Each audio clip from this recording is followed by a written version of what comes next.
Hello, my name is Isaac Willis Larison, and this is my presentation for the Children's History Society and Manchester Center for Youth Services, Children and Young People Speaking Up and Speaking Out. My presentation is titled On Their Own, Young Females Learn to Navigate the World of Adults on Their Own Terms. This is a little bit of information about me. I'm an associate professor at Marshall University in the Literacy Education program, which is located in South Charleston, West Virginia. The objectives for this presentation are to present just a little bit of information about two books with young female characters. I'm also going to illustrate how the main characters navigate the world of adults on their own terms. And then I'll discuss the qualities of the characters and demonstrate how children cope and thrive in an adult world. The two books that we're going to look at in this presentation are Astrid The Unstoppable by Maria Parr. The second book, The Bridge Home, is by Padma Venkatraman. Astrid the Unstoppable is set in Norway. The author, Maria Parr, has written and published a number of books for children in the middle grades range, for children who are basically about 10 through 12 years of age. Her book, Astrid the Unstoppable, was published in English in 2017. We are introduced to the character of Astrid. She's affectionately called the Thunderbolt of Glimmerdal, the little village where she lives. Astrid is compared in many reviews of the book to characters like Heidi or Pippi Longstockings. And we'll discuss some of her qualities and characteristics a little bit later on.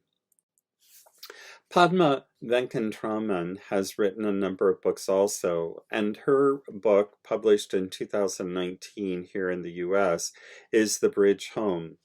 It's a beautiful book, wonderfully told in a first-person narrative. Her book was also selected as a global read aloud and has been read by children around the world. At the bottom of this slide, you'll see there is a link to an interview that another researcher conducted with Padma about her book. This book is about two young females who leave an abusive home situation and live on the streets in Chiang Mai, which is a large city in India. And we'll discuss their qualities here in a minute. When I'm thinking about these books, I have to look at the environments where the stories take place and how they shape the characters and how the stories evolve. First of all, in Astrid's situation, she is in a supportive and nurturing environment with adults who are all around her. In fact, she is the only child in her village and very much the center of attention, kind of following in that idea that children are the most important aspect of the society. The adults around her are there to guide and protect her. In the case of Viji and Ruku's environment, they are in a situation with unscrupulous and abusive adults. Children are seen as a source to be exploited. There are many scenes in the book where they avoid very handily some terrible situations. And in a sense, they make a world of their own with two other children who are living on the streets, and adults are to be avoided at all costs. There are some common personality traits that we find in both of these books. For the most part, in reading them, you'll discover that the children possess knowledge and creativity. They are also assertive, intelligent, confident, creative. They are self-reliant, friendly, caring, and they take initiative. And finally, they're adventurous. When I'm thinking about the reviews that I've read of the books, these are the qualities that pop off the page to me in the reviews with about Astrid from Marie Parr's book. They refer to her as the little thunderbolt. She's gutsy and fierce. She's passionate, self-confident, free range. So she goes everywhere and does anything that she basically wants. She's adventurous. She's imaginative, brimming over with life, a firecracker of a girl, another memorable heroine.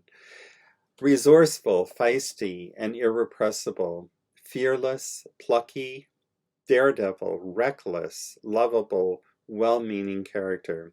So all of these words are used to describe the character of Astrid, and she lives up to all of these monikers in the book and various parts of the story. Um, for Riku and Viji, the reviewers have used these labels to describe them. They refer to them as being friendly and resilient, heart and intelligence, survivors, beauty of the human spirit. In particular, when it comes to Riku, another moniker that I've seen used is that she's overly trusting and vulnerable because of her disability. And I take issue with that. I agree that she may be trusting, but I don't see her as vulnerable. And quite honestly, um, labeling her as being disabled, it escapes me that uh, this is perhaps true, but it doesn't come across in the story. I see her as a very strong-willed and determined young child, and that's found in the other uh, ideas here too, that they're referred to as outcast, but they are determined, proud, and independent. The words that I've come up to describe the three characters are that they are all three assertive. They demonstrate intelligence way beyond their years. They are confident, they're creative. The three are all self-reliant, they're friendly, caring, and they take initiative, and perhaps most of all, they're adventurous. And I would say that that is perhaps the most important quality that they share, that they don't shy away from situations, and because of their self-reliance, they engage very readily and happily in new situations. Uh, I had an opportunity to speak with Padma Venkatraman about her book and about the ideas of the author's intention and uh, qualities that the characters possess, etc. And I've included a paraphrasing of her responses here. And I want to make it clear that I have taken the ideas that she has expressed and kind of molded them together and kind of rework them a little bit, that these are not her specific words, but that I've tried to capture the ideas that she's shared. And when we're talking about her um, comments regarding females, and I asked her, was it her intention to write a story about young females who demonstrated specific qualities, or did the books just happen? And for her, she explained very carefully the experience that she has when she sits down to write, and that she begins almost literally by hearing voices, and she takes the voice and listens to it, and it becomes almost a part of her character and almost inhabits her body.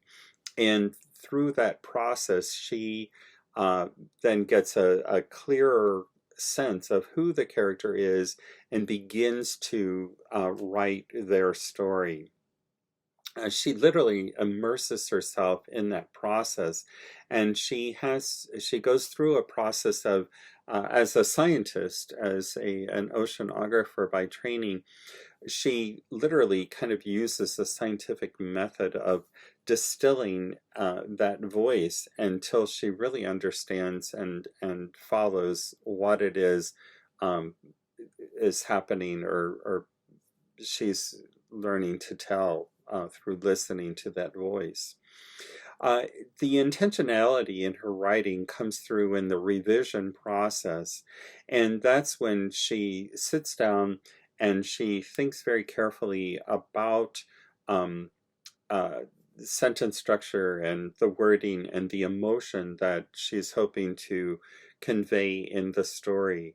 And certainly the story The Bridge Home, because of the content, it is very emotional and very much driven by feeling.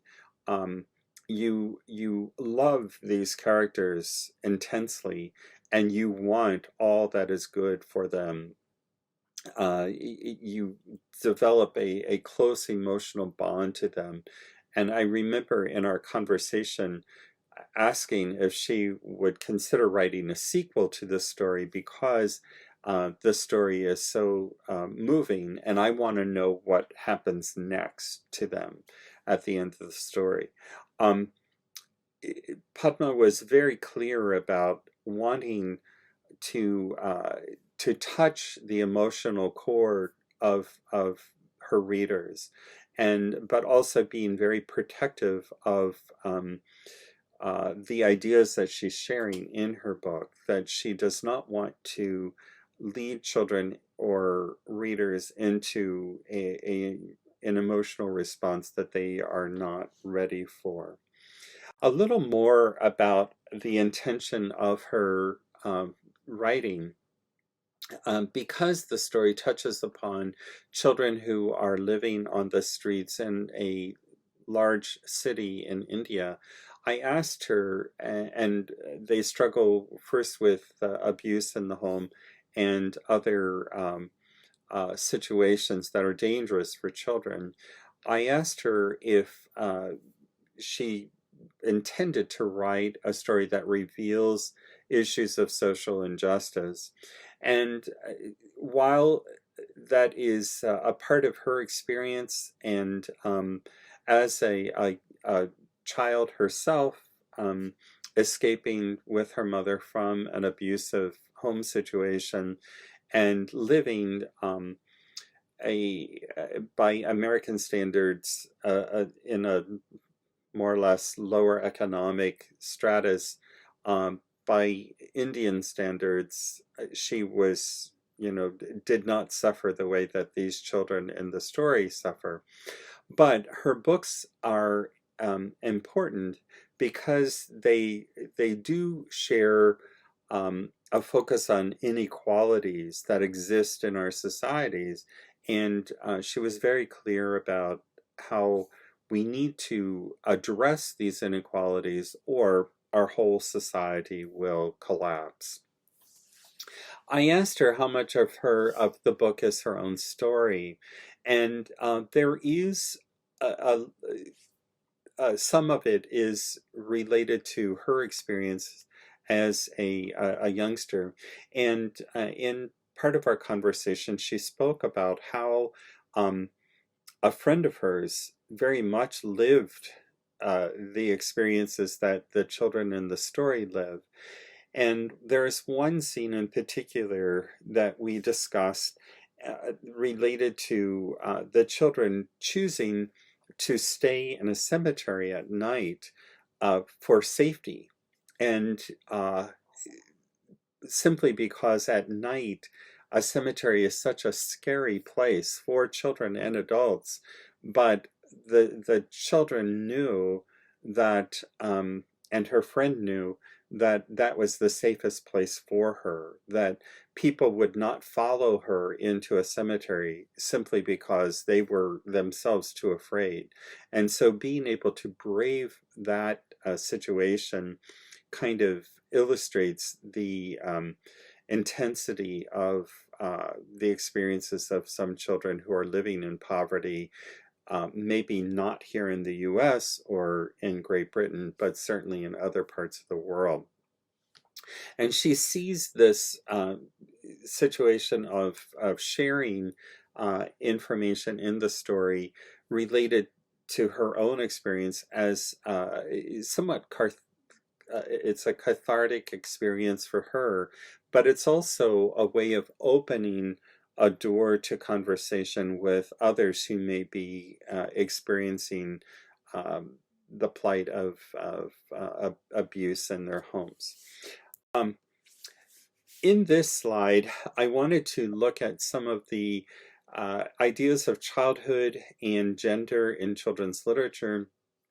And certainly issues of gender are related to our own politics about the body, or and this is certainly different in various countries and cultures, but the ideal of power, who has the power, and the process of socialization. And when we think about masculine and feminine or gender, are these fluid ideas, or do we have kind of set notions of what gender means? Certainly during the 1970s, a great deal of discussion happened around gender roles in children's literature, and there were a lot of feminist scholars who wrote about the need for more equitable balance of gender and characterization in stories. When we think about the term girl and the how that evolved, and even the idea of identity, and thinking about where the notion of girlhood or boyhood came from, and to realize that in some cultures that is not, there's not a separation, it's just childhood, and that our understanding of what it means to be a female or male is something that is kind of situated on top of that. Certainly, our notions of childhood have evolved over the years, and it wasn't until about the 1800s where we begin to see children as our childhood as a separate experience from peoplehood, and it from there we've kind of morphed into the notion that childhood are this separate and experience, and a need to protect children. However, that lived experience is not the case in our world and culture. Um, this last slide is a little bit of Padma's thoughts on gender. And she talked about, when I asked her about, are there differences in genders? And she said that it's a little bit of both, but that her experience is that through colonization and the colonial mindset, that impact on our understanding of how gender works and how we are socialized leads us into a process of thinking about uh, characters having specific qualities or characteristics, and rather than um, seeing things in a more fluid way. Um, one of the things that I found really interesting in my conversation with Padma was when she talked about her characters in her stories, then they all have kind of a characteristic of who she is and her experiences of growing up and learning to, or knowing that she was going to break norms or break the stereotypical ideas, and that rebellious spirit is a part of all of the girl characters and all of the books that she's written. Um, and one comment that I thought was incredibly important was in her discussion of her books and characters was that we can't think of the characters that she writes as a version of the modern American girl character. That characters are in a setting, in a specific situation, and that regardless of their uh, qualities or characteristics, they're not going to break the norms of the situation where they live very easily. Uh, I wanted to say one more thing about Astrid the Unstoppable, and that while these two stories are very different, the characteristics or the qualities of the characters are very, very similar. For Astrid, growing up in a very supportive environment, um, where she maintains a great deal of autonomy and safety, uh, she still steps outside of the norm of what most, uh, I guess, most American children would expect or anticipate of a female character. And that's what makes her such an interesting character to read in the story. I have copies of the books here, Astrid the Unstoppable by Maria Parr and The Bridge Home by Padma Venkatraman. Both wonderful books, and I hope that you have an opportunity to read them. I think that you will enjoy them. Thank you for listening.